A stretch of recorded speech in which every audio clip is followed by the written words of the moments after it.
Hello students, welcome to टीज्यूल। मैं सुमन कुमार आपका बहुत स्वागत करता हूं आपके इस यूट्यूब चैनल पर।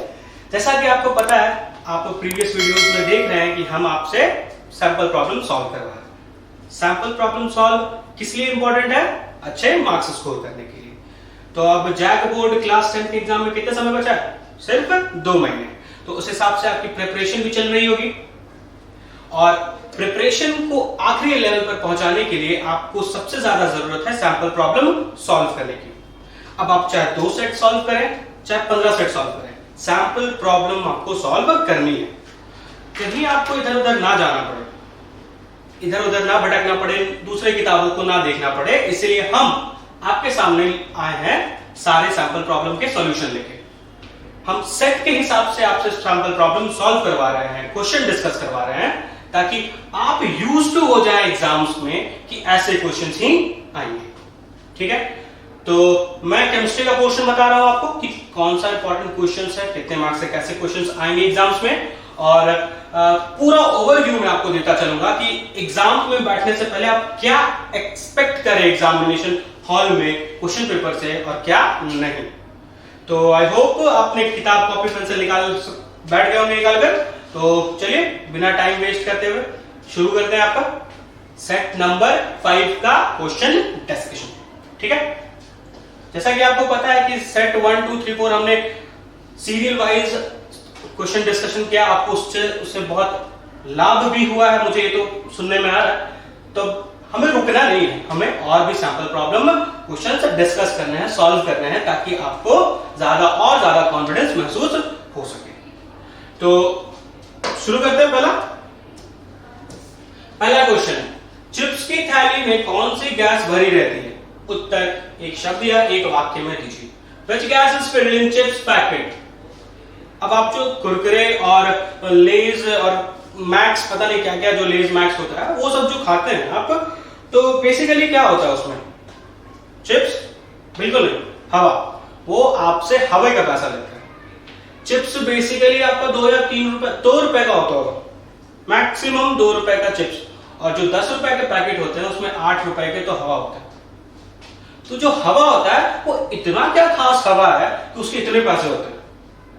देखिए, अब उस चीज पे हमको जानने की जरूरत है नहीं हम लोगों को, लेकिन इतना जानिए कि वो जो हवा होता है वो उस पैकेट के अंदर रखे हुए जो आलू रहते हैं, जो कुरकुरे रहते हैं, उनको खराब होने से बचाता है। ठीक है, तो बेसिकली उस हवा का यही महत्व है कि चाहे आप उस पैकेट को 1 महीने बाद खोलें, प्रोडक्शन के जब से बना है, या फिर 1 साल बाद, वो वैसे का वैसा ही रहेगा। तो वो जो गैस होता है वो उसको खराब होने से बचाता है। तो वो वही गैस यहां पर यूज होता है। और उस गैस का नाम बता दीजिए, आपको तो पता ही होगा। इसीलिए बहुत आसान क्वेश्चन है, 1 मार्क्स का क्वेश्चन है। तुरंत बनाइए और तुरंत आगे पढ़िए नेक्स्ट क्वेश्चन की तरफ। ठीक है, question number 2, right a chemical formula of washing soda. जैसे कि मैंने आपको पहले भी बताया है कि कुछ ऐसे फॉर्मूलाज हैं जो आपको याद होने बहुत जरूरी है।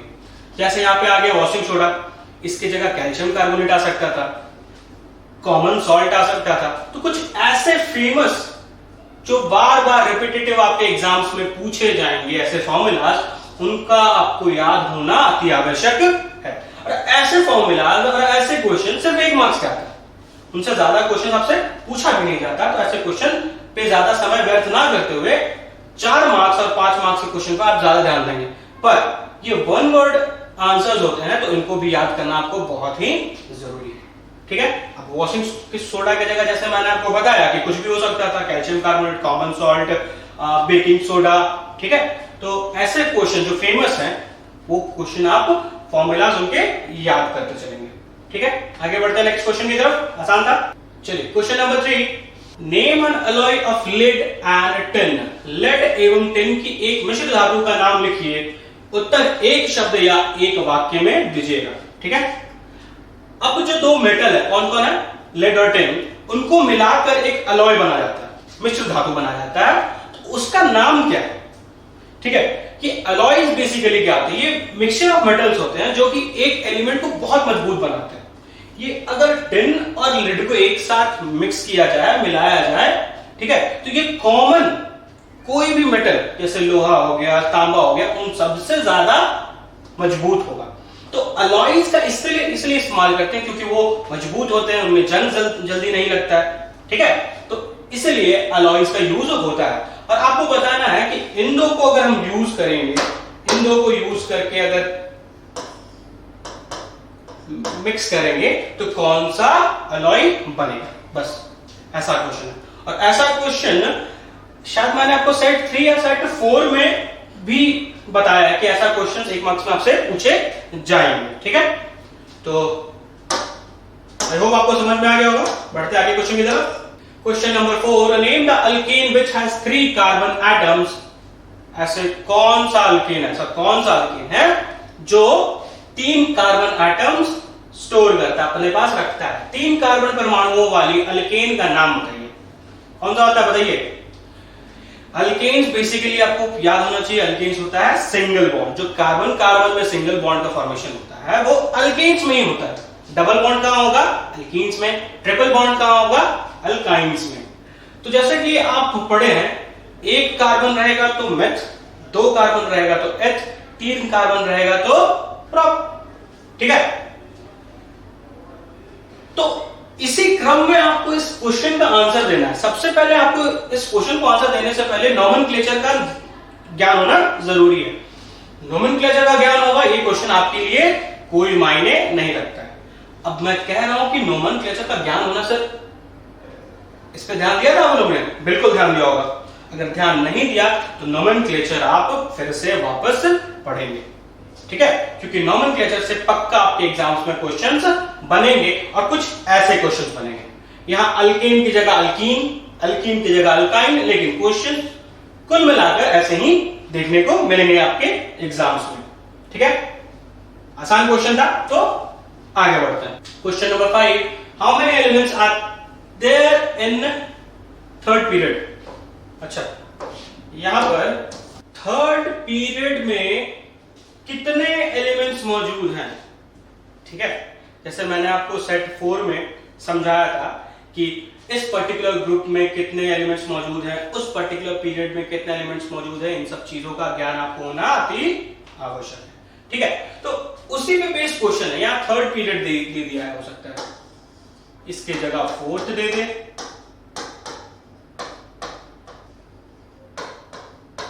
अब हो सकता है पीरियड की जगह ग्रुप दे दे, यहां की जगह ग्रुप दे दे, ठीक है। तो आपको इन सब चीजों का ज्ञान होना जरूरी है, तब जाके आप इस क्वेश्चन को सॉल्व कर पाएंगे। और ये क्वेश्चन बहुत आसान होते हैं।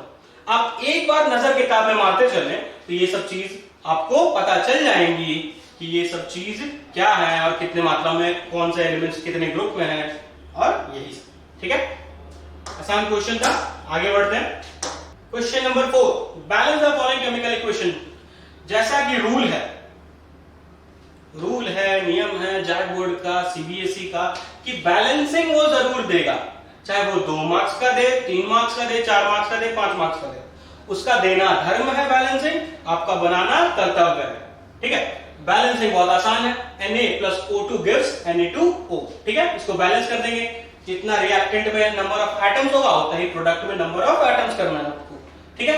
तो आंसर पे अभी ध्यान मत दीजिए, आंसर पे ध्यान नहीं, आंसर तो बनी रहेगा, आंसर आप बना ही लोगे, मुझे पूरा यकीन है। पर ये क्वेश्चन पे ध्यान दीजिए, ये चीज पे ध्यान दीजिए कि ये क्वेश्चन 2 मार्क्स में पूछे कैसे जा रहे हैं। क्या वो बैलेंसिंग के लिए पूछ रहे हैं, क्या वो फॉर्मूलाज पूछ रहे हैं, यहाँ पे बैलेंसिंग पूछ रहा है। तो 2 मार्क्स के ऐसे क्वेश्चन पूछे जाएंगे कि वो बैलेंसिंग पे बेस्ड हो, ठीक है। आगे बढ़ते हैं।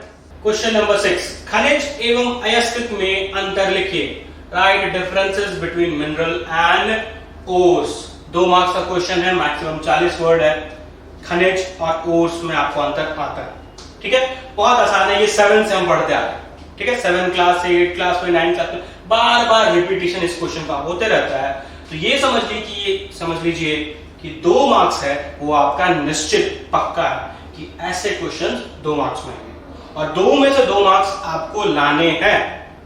केमिस्ट्री में अगर फुल में से फुल लाना है तो ये सब छोटे छोटे क्वेश्चन है, इसमें आप गलती नहीं कर सकते, क्योंकि ऐसे क्वेश्चन आप 7 में भी पढ़ते आ रहे हैं, 8 से 9 में, अब 10 में भी पढ़ने को आपको मिल रहा है।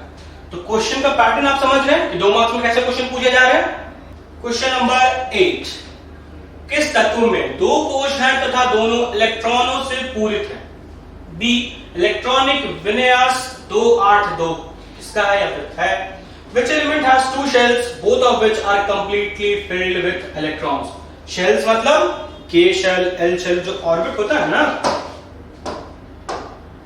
जिससे वैलेंसी डिसाइड होता है, K shell बोलते हैं इसको, L, M, इसी से तो वैलेंसी डिसाइड होता है आपका।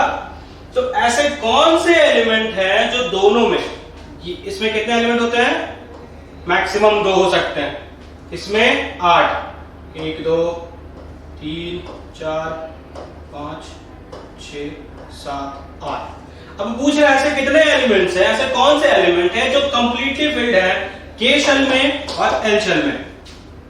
ठीक है, तो इसका उत्तर आपको देना है। अब द इलेक्ट्रॉनिक कन्फिगरेशन ऑफ 282, 2 8 और 2, ये चीज आपको लिखना है।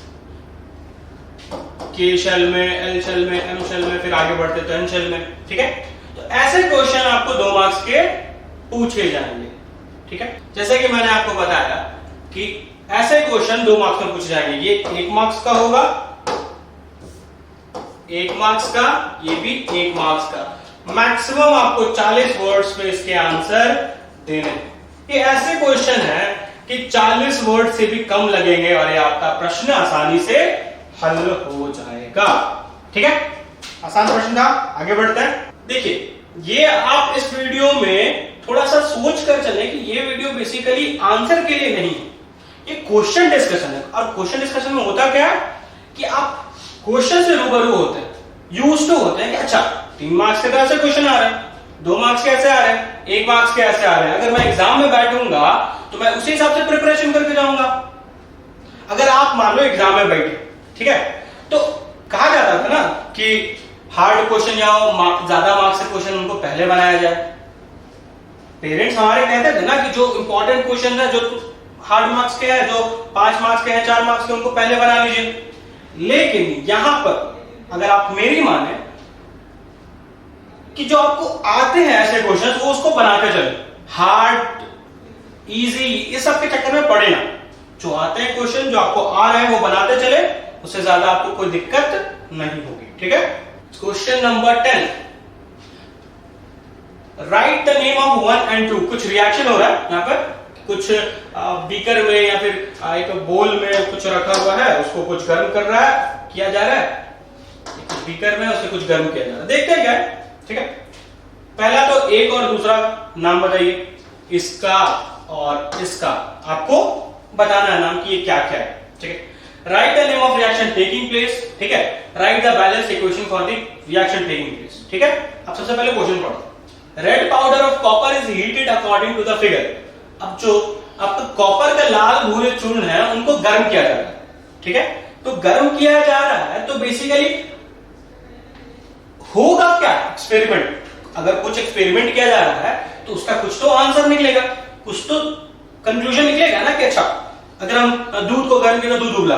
ठीक है, चिप्स का पैकेट फाड़े तो चिप्स निकला, होगा ना। तो यहां भी कुछ होगा वैसे ही, तो उसका क्वेश्चन बताना है। एक फिगर दे दिया है आपको, उससे 2 क्वेश्चन पूछ लिया है कि right the name of reaction taking place. कौन सा रिएक्शन टेक प्लेस कर रहा है, कौन सा अभिक्रिया हो रहा है इसमें, और दूसरा अभिक्रिया के लिए संतुलित समीकरण लिखिए। जो अभिक्रिया हो रहा है उसको बैलेंस कर दीजिए।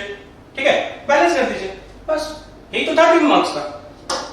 सोचिए, ऐसे क्वेश्चन आपसे 3 मार्क्स के पूछे जा रहे हैं। ठीक है, तो एक्सपेरिमेंटल बेस्ड, जैसे मैंने आपको भी सेट 1, सेट 2, सेट 3 में बताया, एक्सपेरिमेंटल बेस्ड क्वेश्चन आपसे पूछे जा रहे हैं। ठीक है, आगे बढ़ते हैं। Question number 12, tooth enamel is one of the hardest substance in our body. How does it undergo damage due to eating chocolates and sweets? हाँ, तो ये क्वेश्चन बेसिकली बच्चों पे बहुत लागू होता है। बच्चे बहुत मिठाई और स्वीट्स खाते हैं, स्वीट्स और चॉकलेट खाते हैं। ठीक है, तो जो ज्यादा चॉकलेट और मिठाई खाता है, आप सुनते होंगे कि ज्यादा मीठा खाओगे तो दांत सड़ जाएगा। सड़ता क्यों है, दांत पीला क्यों होता है, दांत सड़ता क्यों है, ये किस कारण होता है, ये सब experimental based question, day to day life में जो हो रहा है वही तो आपसे पूछ रहा है यहाँ पे। कि चॉकलेट खाने से ही दांत क्यों सड़ता है, नमक खाने से दांत क्यों नहीं सड़ता, यही ना पूछा है आपसे। तो बस आपको उसी का उत्तर देना है, जो आप डे टू डे लाइफ में देख रहे हो, रोजाना देख रहे हो, तो वही तो पूछ लिया आपसे। ठीक है, तो ऐसे क्वेश्चन जो आपको उम्मीद में ना होगी कि सर ऐसे क्वेश्चन भी पूछे जाएंगे, बिल्कुल पूछे जाएंगे। और इस पे आपका दिमाग काम करना चाहिए कि 3 मार्क्स है तो 3 में 3 मार्क्स कैसे सिक्योर किए जाए। ठीक है, बहुत आसान सा क्वेश्चन है, आगे बढ़ते हैं। Question number 12, right 3 uses of washing soda. Washing soda जो होता है, धोवन सोडा, उसका 3 मुख्य उपयोग बताइए। क्या होता है उपयोग? आसान क्वेश्चन है। ठीक है, ऊपर वाला भी आसान था, नीचे वाला भी आसान है। 3 मुख्य कारण बता दीजिए, मुख्य यूजेस बता दीजिए, आंसर 3 में से 3 आपका हो जाएगा। अब आपको डिसाइड करना है कि भैया आपको ऊपर वाला क्वेश्चन बनाना है या फिर नीचे वाला, ये आप पे डिपेंडेंट। ठीक है, question number 14, write down the IUPAC name of the following organic compound. Nomenclature याद है? नहीं याद है तो याद कीजिए। क्वेश्चन देखिए, साक्षात क्वेश्चन प्रकट हो गया है नोमेनक्लेचर से। यूपैक नेम याद रहेगा तो ये क्वेश्चन आप 3 सेकंड में, 1 सेकंड इसका, 1 सेकंड इसका, 1 सेकंड इसका, 3 मार्क्स आपके झोली में। परसेंटेज में आपका 5% इंक्रीज, ऐसे क्वेश्चन को अगर आप सॉल्व करते चले तो। ठीक है, और होना चाहिए घोषणा कॉलेज में तो हो जाएगा आपका जेवियर में, ध्यान दीजिएगा। तो ऐसे क्वेश्चन बनाइए और कॉलेज अच्छा सिक्योर कीजिए। ठीक है, इस क्वेश्चन को बनाने के लिए आपको नोमेनक्लेचर का याद होना जरूरी है। ठीक है, आई होप आपको याद होगा और आप इस क्वेश्चन को बना लेंगे। ठीक है, ये क्वेश्चन खासकर आप मुझे बना के दिखाएंगे। ठीक है, ये क्वेश्चन कॉपी में बनाए और नीचे जो कमेंट में है उसमें आप मुझे बताएं कि ये क्वेश्चन का आंसर ये है। ठीक है, तब मैं जानूंगा कि आपकी प्रिपरेशन बहुत अच्छे लेवल पर चल रही है। क्वेश्चन नंबर 16, ये कुछ ज्यादा लंबा चढ़ा क्वेश्चन लग रहा है पर है नहीं। ठीक है, 1 marks plus 2 marks plus 2 marks, मतलब कुछ क्वेश्चन को इस प्रकार तोड़ा गया है कि पहला वाला 1 मार्क्स का हो, दूसरा वाला 2 मार्क्स का, तीसरा वाला भी 2 मार्क्स का। 3 हिस्सों में इस क्वेश्चन को डिवाइड किया गया है। तो पहले क्वेश्चन पढ़िए। ठीक है, write the names of formula for 1 sulphide ore and 1 carbonate ore of zinc, which of these ores undergoes roasting and which ore calcination. Explain with equation, describe the extraction of zinc metal from sulfide ore. जस्ता के एक sulphide एवं एक carbonate अयस्क का नाम एवं सूत्र लिखिए। ठीक है, 1 मार्क्स का। इस अयस्क में किसका भर्जन एवं किसका निष्कापन किया जाता है, ये 2 मार्क्स का। समीकरण के साथ समझाएं, सल्फाइड अयस्क से जस्ता धातु के निष्करण का वर्णन कीजिए, ये 5 मार्क्स का है। तो इस हिसाब से आपको क्वेश्चंस भी अच्छे से बनाना है। ठीक है, कम से कम 70, 1 पेज तो भरिएगा कम से कम। इस क्वेश्चन को बनाने के लिए 1 पेज आपको भरना होगा, तभी जाके आपको 5 में से 5 मार्क्स मिलेंगे। ठीक है, तो 5 मार्क्स में आप ये उम्मीद मत करें कि क्वेश्चन हो सकता है आपको आसान मिले, आपकी किस्मत अच्छी हो तो आपको आसान मिले। क्वेश्चन कुछ इस प्रकार से भी आ सकते हैं। तो आपको तैयारी करनी है बुरे से बुरे वक्त के लिए। ठीक है, अगर आप बुरे से बुरे वक्त के लिए तैयारी करेंगे तो बुरे वक्त में आपको ऐसा क्वेश्चन दिखेगा और अच्छे वक्त में बैलेंसिंग दिखेगा। ठीक है, तो तैयारी बुरे वक्त की करनी है ताकि परसेंटेज में भी ऊपर नीचे ना हो। ठीक है, आगे बढ़ते हैं। क्वेश्चन नंबर और वाला, अच्छा उसी का और वाला। X is a compound of carbon which contains 2 carbon atom. It is a liquid at room temperature and it is used in making tincture, iodine, cough syrup, etc. ठीक है, एक कार्बनिक यौगिक है जिसमें कार्बन के 2 परमाणु हैं। ठीक, यह कमरे के ताप पर द्रव्य होता है और इसका उपयोग टिंचर, आयोडीन, कफ सिरप इत्यादि में होता है। ठीक है, उसी हिसाब से क्वेश्चन भी दिए होंगे 3 मार्क्स के। अच्छा, एक और 2। ठीक है, एक पहले पढ़ते हैं। IUPAC name of chemical formula of X होना चाहिए। ठीक है, how many covalent bonds are present in X होना चाहिए। Which gas is produced when compound X react with sodium metal, or D, how will you prepare ethene from X? Write the equation. इस question को screenshot लीजिए और खासकर इस ऐसे question बनाइए, क्योंकि अभी तक मैं आपको 5 से डिस्कस करवा चुका हूं। मेरे हिसाब से जो सबसे अच्छा क्वेश्चन मुझे लग रहा है कि इससे ऊपर लेवल का नहीं जा सकता, वो ये क्वेश्चन है 16वां, और वाला, ऊपर वाला भी और नीचे वाला भी, और वाला जो। ठीक है, तो इस क्वेश्चन का मैं अभी साइड हट जाता हूं, आप स्क्रीनशॉट लीजिए और क्वेश्चन खोजने की कोशिश कीजिए, बनाने की कोशिश कीजिए। अगर ये बन गया तो इससे टफ लेवल का क्वेश्चन नहीं आएगा। ठीक है, हट जाता हूं, आप स्क्रीनशॉट लीजिए। चलिए, आपने स्क्रीनशॉट ले लिया होगा। तो ये था हमारा सेट 5 का क्वेश्चन डिस्कशन केमिस्ट्री का खत्म। ठीक है, 5 सेट हो गए। आपने अभी तक कितने सेट पूरे कंप्लीट कर लिए? आई होप 5 कंप्लीट कर लिए होंगे, क्योंकि मार्च तो लगभग खत्म। ठीक है, अप्रैल बचा हमारा और मई में तो एग्जाम शुरू, यानी 30 दिन आपके पास हिसाब से बाकी है। अच्छा, अप्रैल में तो फिर आईपीएल भी शुरू होगी, तो उसमें भी आपका टाइम जाएगा। ठीक है, मैं ये नहीं कह रहा हूं, उपदेश दे रहा हूं आपको कि आईपीएल मत देखो। आईपीएल देखो, पर पढ़ाई के लिए जो समय है वो समय निकालो। ठीक है, पढ़ाई कर लो, उसके बाद आप कुछ भी करो, ट्रैकिंग पे जाओ, घूमने जाओ, बाइकिंग करो, मोमोज खाने जाओ, कुछ भी करो, पर अपना पढ़ाई का जो समय है 3 घंटा, 4 घंटा, 5 घंटा निकाल कर पढ़ करके जाओ, ताकि आपके मन में एक सेटिस्फैक्शन रहे कि हाँ, आज मैंने जो दिन का कोटा है वो पूरा कर लिया। ठीक है, तो एक दिन का कोटा बनाए, रूटीन बनाए, उसको कंप्लीट करें, देन आप कहीं भी जाए घूमने, आपके पेरेंट्स भी देखना आपको कुछ नहीं कहेंगे, और आपके अंदर सेल्फ सेटिस्फैक्शन होगी कि हाँ, आज की मैंने पढ़ाई कंप्लीट कर ली। ठीक है, तो इस हिसाब से आप तैयारी जारी रखें। ठीक है, और जितने ज्यादा क्वेश्चन हो सके प्रैक्टिस करते रहे। हम आपको यही इसी YouTube चैनल पर मिलेंगे। तो अगर ये आपको YouTube चैनल पे अगर ये वीडियोस पसंद आ रहे हैं, लाइक, शेयर और सब्सक्राइब करें, और अपने दोस्त को भी बताएं कि टीजीयूल में सैंपल प्रॉब्लम सॉल्व हो रहे हैं, डिस्कशन हो रहे हैं, तो आप भी जाओ और देखो, और आप भी मेरे साथ साथ संजीवनी या फिर और भी अच्छे कॉलेज में एडमिशन। ठीक है, तो आज के लिए इतना रहने देते हैं। Thank you from this side.